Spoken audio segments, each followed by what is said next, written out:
নমস্কার। বাংলার মাটি বাংলার কৃষি এই অনুষ্ঠানে সকল দর্শক বন্ধুদের স্বাগত জানাই। আমি পঙ্কজ রয়েছি আপনাদের সঙ্গে।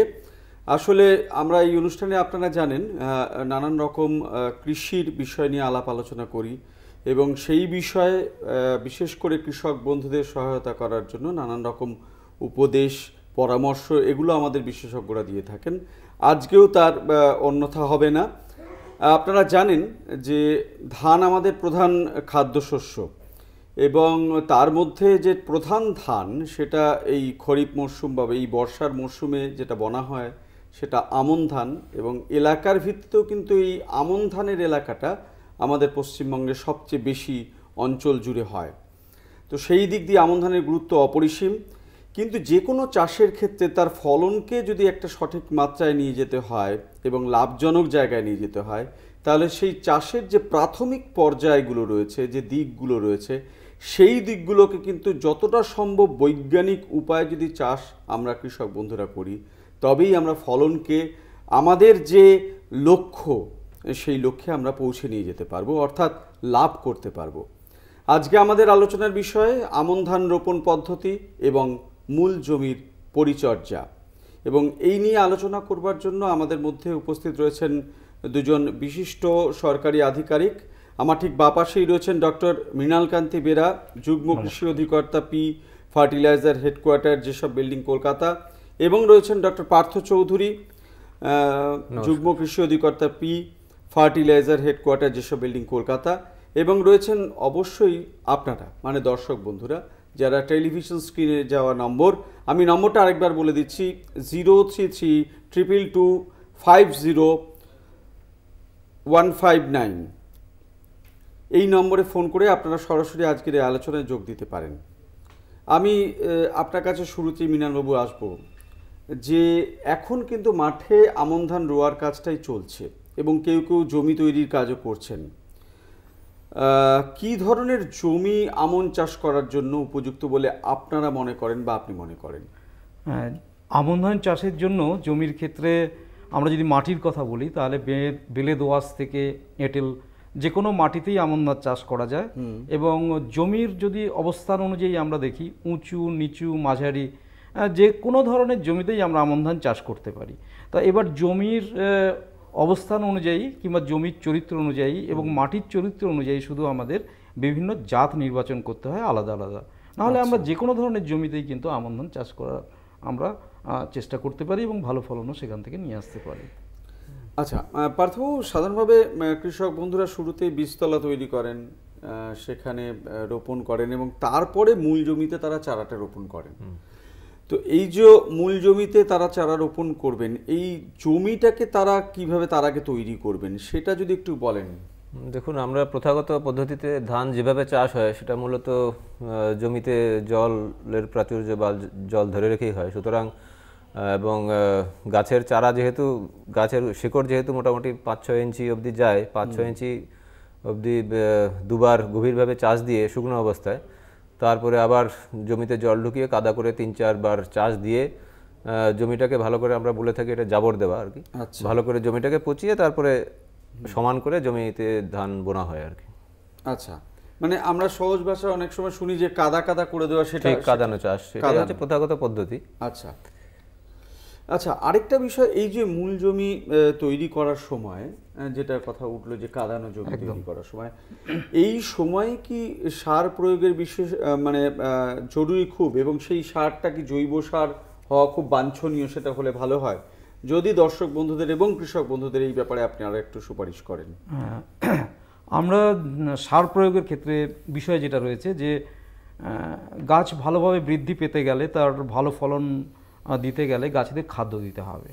এবার মাটিতে যে পরিমাণ খাদ্য থাকে সেটা একটা জায়গা অবধি, একটা সীমা পর্যন্ত গাছ ফলন দিতে পারে, কিন্তু এখন আমরা সারা বছর ধরে চাষ করছি, উচ্চ ফলনশীল হাইব্রিড চাষ করছি, যার ফলে মাটিতে যে পরিমাণ খাদ্য ওই গাছের দরকার, যে ফলনটা আমরা চাচ্ছি সেটা পেতে গেলে মাটির মধ্যে খাদ্যটাই সব নয়, তাই আমরা বাইরে থেকে খাদ্য সরবরাহ করে থাকি, যেটাকেই আমরা মাটির স্বাস্থ্যটাকেও খানিকটা ঠিক রাখতে হবে, রেখে আমাদের ওর খাওয়াটা সরবরাহ করতে হবে, যার জন্য জৈব সার অবশ্যই দরকার।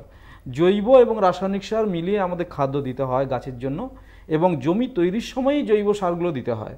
এবং তার মধ্যে প্রধান রয়েছে যে জৈব সার, সেগুলো আমরা বলি সবুজ সার এবং মূলত ধঞ্চা। ধঞ্চা একটি খুবই উন্নত মানের, বোধহয় দেখতে পাচ্ছি। হ্যাঁ, একদমই তাই। এই ধঞ্চে গাছগুলোকে বুনে দিতে হয় যে জমিতে আমরা ধান চাষ করব ওখানে, এবং তারপর যখন এগুলোর বয়স 1 মাসের কাছাকাছি হচ্ছে, তখন আমরা কিন্তু ওই মূল জমিতে ওটাকে ভালো করে মিশিয়ে দেবো। মিশিয়ে দিলেও মাটির সঙ্গে পচে গিয়ে ভালো জৈব সার হবে। এছাড়া আরও আমাদের সিম্বি জাতীয় যে উদ্ভিদগুলো আছে, যেরকম বরবটি কিংবা আমরা মুগ, এই জাতীয় যে সমস্ত ফসলগুলো আছে, সেগুলোকেও কিন্তু ওই জৈব সার হিসেবে ব্যবহার করতে পারি। অ্যাজোলা ব্যবহার করতে পারি। অ্যাজোলা আমরা 4 কেজি পার একর দিলেই কিন্তু হয়ে যাবে, মাটির সঙ্গে মিশিয়ে দেওয়া যায়। এছাড়া ব্লু গ্রিন অ্যালগি বা নীল সবুজ শ্যাওলাও পাওয়া যায়, হ্যাঁ, ওগুলো দেওয়া যায়। আর কিছু না পেলে তখন আমরা বলি কম্পোস্ট সার দেবেন। কম্পোস্ট সার যেগুলো আমাদের বাড়িতে আমরা তৈরি করি, বিভিন্ন ধরনের সবুজ বর্জ্য পদার্থ ফেলে দেওয়া উদ্ভিদের, একদম ওগুলো পচে গিয়ে ভালো কম্পোস্ট সার তৈরি হয়। ওগুলো 2 টন পার একরে আমরা যদি ভালো করে মিশিয়ে দিতে পারি, তাহলে ভালো একটা খাদ্য উপাদান গাছ পাবে এবং তার সঙ্গে সঙ্গে মাটির স্বাস্থ্য ভালো থাকবে, যেটা গাছকে ভালো একটা ফলন দিতে, তার বৃদ্ধি ঘটাতে বিরাট সাহায্য করবে। এবং এখানে সবচেয়ে ইন্টারেস্টিং যেটা, যে এই যে আপনি যেগুলো কথা বললেন, সবুজ সার থেকে অ্যাজোলা বা কম্পোস্ট সার, এগুলো কোনোটাই বানাতে কিন্তু কৃষক বন্ধুদের খুব বেশি খাটতে হবে না বা খুব বেশি দূরবর্তী জায়গায় যেতে হবে না, এর জন্য খরচও খুব কম। একদম এটাই বোধহয়। আচ্ছা, তবে একটা বিষয় বোধহয় স্পষ্ট, এই যে জৈব সারের সঙ্গে কিন্তু শুধু জৈব সার দিলে গাছের খাদ্য বা এক্ষেত্রে ধানের যে খাদ্য, সেটা বোধহয় সম্পূর্ণ হবে না। সেই কারণে বোধহয় খানিকটা রাসায়নিক সারের প্রয়োগেরও প্রয়োজন রয়েছে। ঠিক, পার্থবাবু যদি একটু বলেন। দেখুন, জমিতে যে পরিমাণ থাকে আমরা সবাই জানি, ওই খাদ্য দিয়ে শুধুমাত্র নির্ভর করে ফসলের, যে কোনো ফসলের চাষ হয় না। সুতরাং অন্যান্য উপায়ে, যেমন যেটা আলোচনা হলো এতক্ষণ, জৈবিক উপায় জমির স্বাস্থ্য ঠিক রাখার জন্য, একইভাবে তার পরিপূরক হিসাবে, চাষের পরিপূরক হিসাবে রাসায়নিক সারের ব্যবহার কিন্তু অপরিহার্য। তো আমন ধান দেখবেন, আমন ধানের বিভিন্ন রকম তার জাত আছে তার মেয়াদকাল অনুসারে। সুতরাং তার যে সারের যে সুপারিশ মাত্রা, সেটাও নানান রকম, যখন বললেন সেটা স্বল্পমেয়াদী, দীর্ঘমেয়াদী এবং বিভিন্ন রকম আছে। দেশি জাতের ক্ষেত্রে, তারপরে যেখানে জল বেশি দাঁড়ায় সেক্ষেত্রে আরেক রকম। তো সুতরাং এগুলো অ্যাকচুয়ালি মাটি পরীক্ষা করে পরামর্শ, সুপারিশ অনুযায়ী দিলে পরেই ভালো হয়, সবচেয়ে ভালো। তো তারপরেও আমাদের পশ্চিমবঙ্গ সরকারের কিছু সুপারিশ রয়েছে আর কি। প্রতি বিঘায় তার জাত এবং জমির তারতম্য অনুসারে মোটামুটি 8 থেকে 10.5 কেজি নাইট্রোজেন, তারপরে 4 থেকে 5.5 কেজি ফসফরাস, 4 থেকে 5.5 কেজি মতন পটাশ, এটা বিঘা প্রতি লাগে, নাইট্রোজেন, ফসফরাস, পটাশ। সুতরাং এটাকে যখন আমরা straight fertiliser, urea, single super phosphate, muriate of potash, এগুলো দিয়ে যখন আমরা দেব, তখন মূল সার হিসাবে নাইট্রোজেনের 4 ভাগের 1 ভাগ, তারপরে চাপানে আমরা হাফ নাইট্রোজেন, আর পটাশটাকে আগে একসাথে দিতে বলা হতো, এখন এটাকেও ইচ্ছে করলে স্প্লিট করে দেওয়া যায়, একটা মানে মূল সারের সাথে আবার শেষ চাপান যখন হবে তখন আর একটা দেওয়া যায় আর কি। সেক্ষেত্রে ইউরিয়া আমাদের যে স্লাইড ওখানে দেখাচ্ছে, এখানে দেখবেন বিভিন্ন জাত অনুসারে দেওয়া আছে। মোটামুটি ইউরিয়া 4.5 থেকে 6 কেজির মতন ইউরিয়া, তারপরে 25 থেকে প্রায় 34 কেজির মতন সিঙ্গেল সুপার ফসফেট, 3 কেজি 300 থেকে 4.5 কেজি মতো মিউরেট অফ পটাশ। এটা মূল সার হিসাবে তারতম্য অনুসারে এটা দিতে হয়।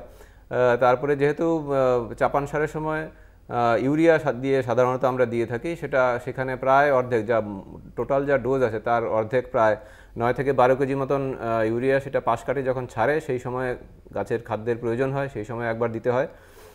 তারপরে যখন আবার কাস্তর আসে, কাস্তর আসার মুখে মুখে তখন আবার সেই 1/4 নাইট্রোজেন, মানে প্রায় 4.5 থেকে, যেটা আমরা মূল সার হিসেবে দিয়েছিলাম, 4.5 থেকে 6 কেজির মতন ইউরিয়া, এবং 3 কেজি 300 থেকে প্রায় 4.5 কেজি মতো মিউরেট অফ পটাশ চাপান দিয়ে এটাকে করা যেতে পারে আর কি। এটা একটা সম্যক ধারণা দেওয়া হলো। হ্যাঁ, তার মানে এবং চার্টের সামগ্রিক সেটা রয়েছে আর কি। ঠিক ঠিক। তো তার মানে এটা বোঝা যাচ্ছে ধান বৃদ্ধির সঙ্গে সঙ্গে পর্যায়ক্রমে নানানভাবে মূল সার হিসেবে এবং কখনো চাপান সার হিসেবে এই সারগুলো কিন্তু দিতে হবে, এটাই বোধহয় মূল ব্যবস্থাপনা। আচ্ছা, চারা লাগাবার ক্ষেত্রে মিলনবাবু, আপনার কাছে আসবো, যে চারা লাগাবার ক্ষেত্রে চারা বয়সের একটা বিষয় থাকে, কত সেটা হওয়া উচিত? একদম, এটা একটা গুরুত্বপূর্ণ বিষয়, কারণ ধানের ক্ষেত্রে এখনকার দিনে আমরা যে চাষবাস করছি, আমরা তো বীজতলায় বীজ ফেলে সেখানে চারা তৈরি করছি, তারপর নির্দিষ্ট বয়সে বীজতলা থেকে চারাটাকে তুলে নিয়ে গিয়ে আমরা মূল জমিতে রোপণ করছি। এবার এই যে বয়স, কোন বয়সে চারাটা তুললে আমি ভালো ফলন পাবো, এটা গুরুত্বপূর্ণ। এর ক্ষেত্রে কৃষক ভাইদের আমরা একটা চলতি একটা নিয়ম অনুসরণ করতে বলি যে যত মাসের মেয়াদের আমাদের ধান গাছ তত সপ্তাহের চারা, এটা খুব ভালো। যদি ধরুন 4 মাসের একটা আমি ধানের জাত বাছাই করি, তাহলে আমার 4 সপ্তাহের চারা, 5 মাস হলে 5 সপ্তাহ। তা মূলত আমরা দেখেছি যে ধরুন খুব যদি জলদি জাত হয় সাধারণত আমরা বলি 3 সপ্তাহের চারা খুব ভালো, যদি মাঝারি হয় 4 সপ্তাহ, আর যেগুলো একটু দীর্ঘমেয়াদী জাত আছে সেগুলোর ক্ষেত্রে 5 সপ্তাহের চারা। মূলত 4টে থেকে 5টা পাতা যখন চারাটার হয়ে যাচ্ছে তখনই সেটা কিন্তু আদর্শ চারা হয়ে যাচ্ছে রোপণের জন্য। আচ্ছা, এবং ওই বয়সের চারা আমরা যদি রোপণ করতে পারি তাহলে চিরাচরিত আমরা যে ধান চাষ করে চলেছি সেই পদ্ধতিতে ভালো ফলন অবশ্যই আশা করতে পারবো আর কি।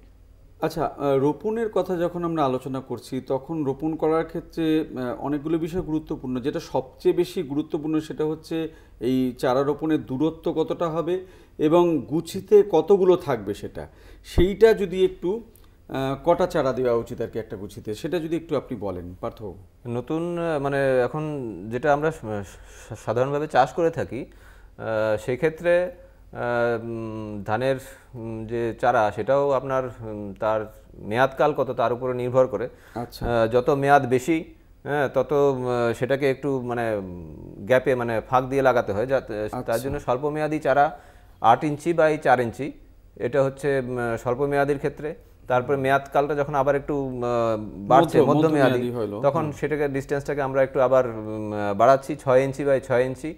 আবার যখন আরও বেশি দীর্ঘ হচ্ছে প্রায় 140, 50, 165 এরকম জাতের যখন হচ্ছে তখন 8 inch by 8 inch, even 9 inch by 9 inch দূরত্বে যায় আর কি। আচ্ছা, একই সঙ্গে যদি বলেন গুছিতে কটা চারা থাকবে? গুছিতে সাধারণত 3 থেকে 4টে প্রতি গুছিতে দিতে হয়।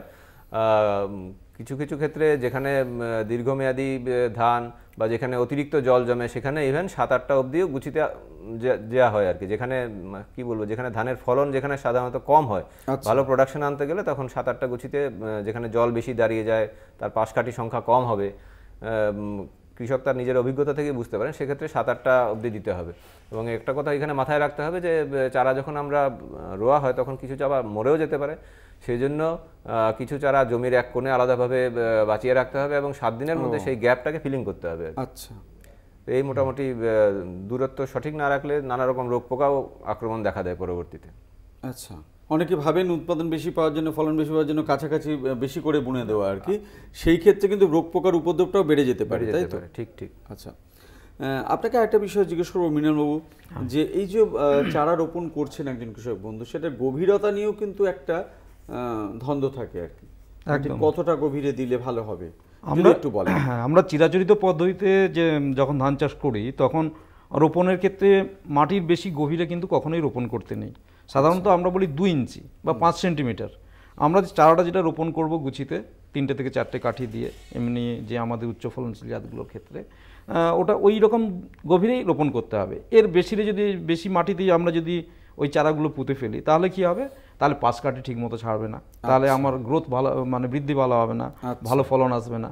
কিংবা অনেক ক্ষেত্রে আবার দেখা যায় যে ওই মাটিতে বেশি পুঁতে দেওয়ার ফলে চারাটাকে পরবর্তীকালে তার গোড়া পচা রোগ, মানে বেশি গভীরে, হ্যাঁ, গোড়া পচা রোগ হচ্ছে। অনেক ক্ষেত্রে দেখবেন যে গাছের মধ্যে গাঁট চলে আসছে, নিচের অংশটা পচে যাবে, গাঁট হয়ে ওপর থেকে আবার শিকড় মানে তৈরি হয়ে নতুন শিকড় তৈরি হয়ে গাছের বৃদ্ধি শুরু হবে, যাতে তার বৃদ্ধির কিন্তু সময়কাল বেশি লেগে যাবে।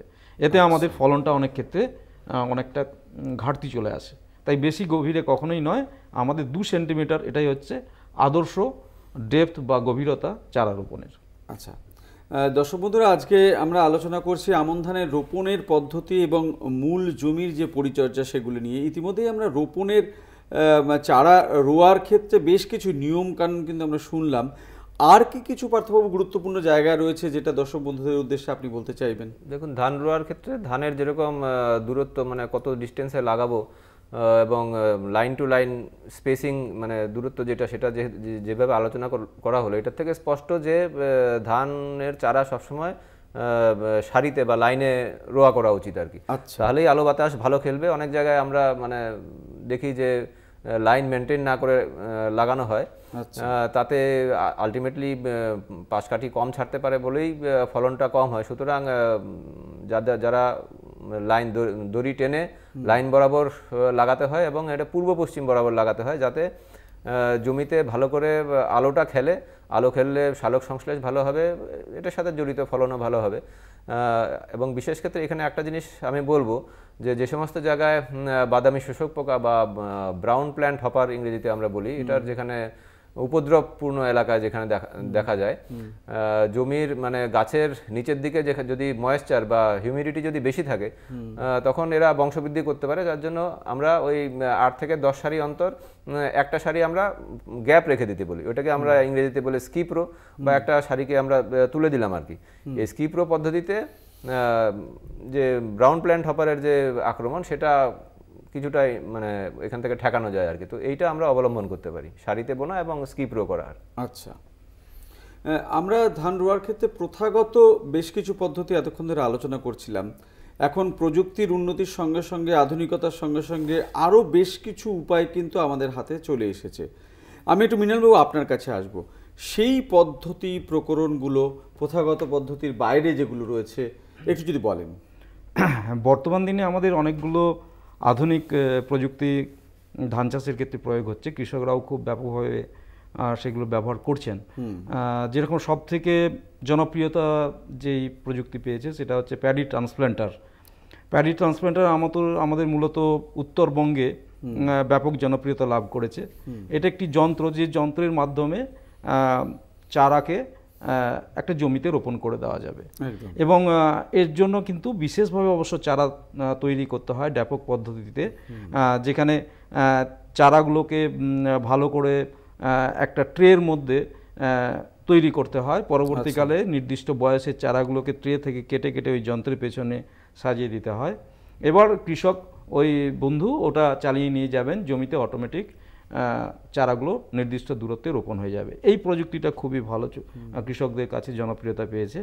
এছাড়া কিছুদিন আগে থেকেও দুটো প্রযুক্তি কৃষকদের মধ্যে কিছু কিছু এলাকায় জনপ্রিয়তা পেয়েছে, যেখানে তার ফলনও ভালো, এবং তার মধ্যে গুরুত্বপূর্ণ একটা আছে শ্রী পদ্ধতি, SRI, system of rice intensification. SRI পদ্ধতিতেও চাষ করতে পারলে এখানে আমাদের বীজের পরিমাণ কম লাগে, এখানে আমাদের রাসায়নিক সার কম প্রয়োগ করতে হয়, জৈব সার বেশি দিতে হয়, যার ফলে মাটির স্বাস্থ্য ভালো থাকে, উপরন্তু ফলন বাড়ে। এছাড়া আরেকটা প্রযুক্তি হচ্ছে ড্রাম সিডার। ড্রাম সিডার তো খুব পপুলার, একদমই পপুলারিটি পেয়েছে। তাই ড্রাম সিডারের দেখবেন যে 4টে ছোট ছোট বক্স আছে রাউন্ড, এগুলোর মধ্যে অঙ্কুরিত বীজকে এই বক্সগুলো ওপেন করে খুলে দিয়ে দিতে হয়। এরপর কাদা জমিতে এই ড্রাম সিডার যন্ত্রটা টেনে নিয়ে যেতে হয়। এবার এটা টেনে নিয়ে যাওয়ার সময় খেয়াল রাখতে হয় জমিতে যাতে জল না থাকে, কাদা সুন্দর সমতল করা জমিটা হওয়া চাই। এবং এর ফলে কি বীজ কম লাগছে, ফলন বাড়ছে, এর পরিচর্যা করা অনেক সুবিধা। তা এই ধরনের নতুন নতুন অনেকগুলো প্রযুক্তি এসছে, যেগুলো বিভিন্ন এলাকায় কৃষক ভাইরা অনুসরণ করতে পারছেন, এর লাভও পাচ্ছেন। তাই এগুলোর ক্ষেত্রে একটু সমস্যা দেখা যায়, কোনো কোনো ক্ষেত্রে যে জলটা থাকে সেটাকে একটু নিয়ন্ত্রণে রাখতে হয়, এবং মাটিটা বা জমিটা একটু সমতল করতে হয়। এই দুটো বিষয়ে যদি সাহায্য করে আমাদের, তাহলে আমরা কিন্তু জমিতে কি আমন কি বোরো দুটো মরশুমেই এই নতুন নতুন পদ্ধতিগুলো বা প্রযুক্তি মেনে চাষবাস করে ধান চাষ করতে পারি, এবং ভালো ফলন তুলে আনতে পারি, খরচ কম, লাভ বেশি, এবং যে উৎপাদিত ধানটা হবে এইসব প্রযুক্তিতে তার গুণগত মানও অনেক বেটার থাকে বা ভালো থাকে চিরাচরিত পদ্ধতিগুলোর থেকে। আচ্ছা, সিস্টেম অফ রাইস ইন্টেন্সিফিকেশন একটু আগে আলোচনায় উঠে এলো, মানে সহজ কথায় বলতে গেলে শ্রী পদ্ধতি। পার্থবাবু, এই পদ্ধতিটা সম্পর্কে যদি আমাদেরকে আরেকটু অবহিত করেন, আরেকটু বলেন। ঠিক, যেমন দেখুন, প্রথাগত চাষ সম্পর্কে তো আমরা অনেক কৃষক ভাইরাই জানেন, কিন্তু এই যে নতুন নতুন পদ্ধতি যেটা আলোচনা হলো, ড্রাম সিডার, শ্রী পদ্ধতি, এগুলো আমার মনে হয় যেটা আগামী দিনের এগুলো হয়তো ভবিষ্যৎ, কারণ কৃষককে এগুলো আস্তে আস্তে এগুলো শিখতে হবে আর কি। ধৈর্যের অভাবে বা কিছু তার সীমাবদ্ধতা আছে। প্রত্যেকটা ভালো সীমাবদ্ধতা একটু যদি সংক্ষেপে বলেন, সেই কারণে প্রত্যেকটা ভালো জিনিসেরই কিছু সীমাবদ্ধতা আছে। তো এগুলোর জন্য স্পেসিফিক আমরা শুনলাম যে এখানে কাদানো জমিতে যে ড্রাম সিডারের ব্যবহার, হ্যাঁ, তো যেখানে একদম জল প্লাবিত হয়ে যাচ্ছে, জল আমরা বিশেষ করে আমন মরশুমে ধরা যাচ্ছে না, সে সমস্ত ক্ষেত্রে হবে না।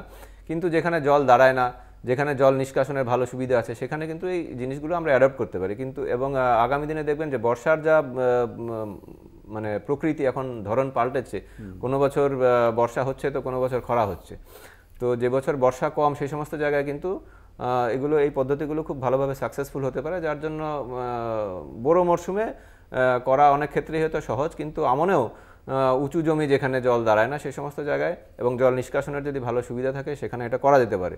এটা আমরা শুনলাম যে এটা হচ্ছে অল্প উপকরণের চাষ।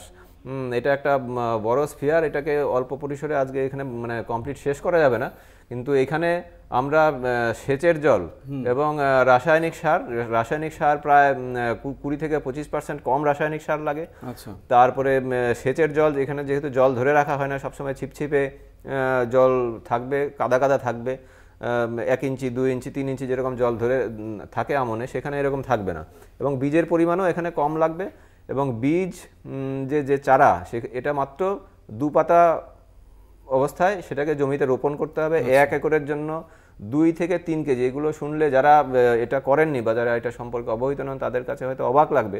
হ্যাঁ, 1 একর জমির জন্য মাত্র 2 কেজি থেকে 3 কেজি ম্যাক্সিমাম বীজ লাগতে পারে।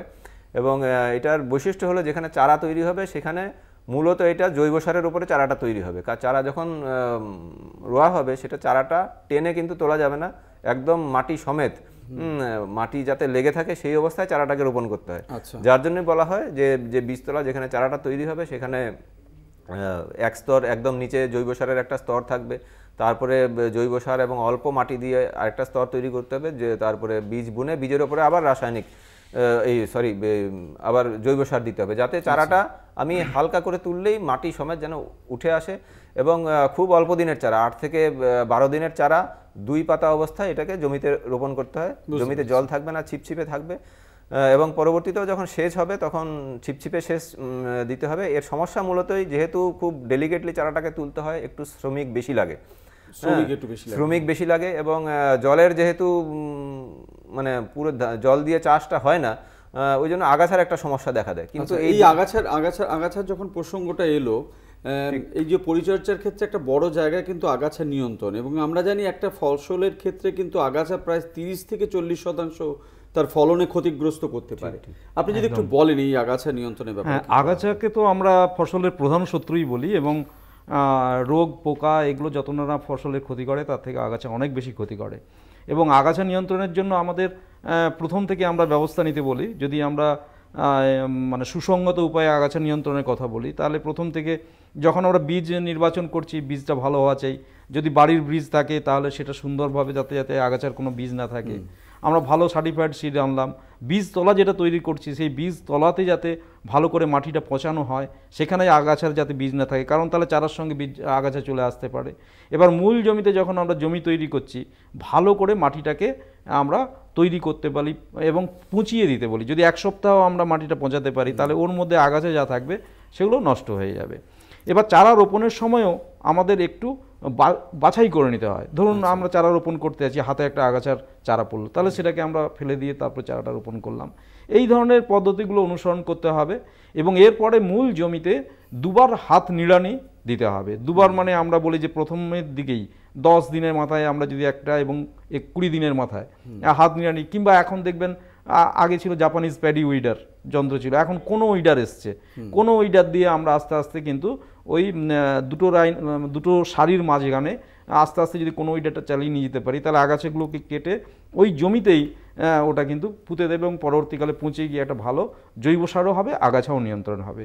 এইভাবে আগাছা আমরা নিয়ন্ত্রণ করতে পারি। যদি আমরা এই পদ্ধতি অনুসরণ করতে না পারি, সেক্ষেত্রে আধুনিককালে অনেক রাসায়নিক আগাছানাশকও চলে এসছে। আমরা রাসায়নিক আগাছানাশকের ব্যবহার করতে পারি। রাসায়নিক আগাছানাশক মূলত 2 ধরনের আছে। কিছু আছে আগাছা বেরোনোর আগে দিতে হয়, যেগুলোকে আমাদের ভাষায় আমরা বলি প্রি ইমার্জেন্স হার্বিসাইড। কিছু আছে আগাছা বেরিয়ে যাওয়ার পর, যেগুলোকে বলা হয় পোস্ট ইমার্জেন্স হার্বিসাইড। যেগুলো আগাছা বেরোনোর আগে দিতে হয় তার মধ্যে খুবই জনপ্রিয় যেরকম রয়েছে বুটাক্লোর 50% ইসি, কিংবা প্রেটিলাক্লোর আছে 30.7% ইসি, কিংবা আছে পাইরাজো সালফুরান ইথাইল 10%। এই রাসায়নিকগুলো দিয়ে আমরা আগাছা নাশক হিসেবে হ্যাঁ, ব্যবহার এর করতে ক্ষেত্রে পারি। একটু সাবধানতা রয়েছে। এগুলো যখন নির্দিষ্ট মাত্রায় প্রতিটি রয়েছে আমরা স্প্রে করব, সেই মাত্রাটা এগুলো দেখে 3 থেকে করতে হবে, 4 দিনের প্রয়োগের মাথায় ক্ষেত্রে। দিতে হবে, ছিপছিপে জলে দিতে হবে, এবং 2-3 দিন মানে এই কিন্তু সাবধানতাগুলো অবলম্বন করে যদি আমরা এই রাসায়নিকগুলো ব্যবহার করতে পারি তাহলে কিন্তু আগাছা দমন আমরা খুব অবশ্যই সফলভাবে করতে করতে পারবো, এবং পারবো, আমরা যে লক্ষ্যে আমন ধান চাষ করছি মানে তার ফলন বৃদ্ধি সেই কাজটিও সুচারুভাবে করতে পারবো। একদম। আজকে আমাদের এই অনুষ্ঠান আমরা এখানেই শেষ করব। আপনারা দুজনে এখানে এসে এতগুলো কথা আমাদের সঙ্গে ভাগ করে নিলেন, তার জন্য অসংখ্য ধন্যবাদ। আজকের মতো বাংলার মাটি বাংলার কৃষি এই অনুষ্ঠান এই পর্যন্তই। নমস্কার। নমস্কার, ধন্যবাদ।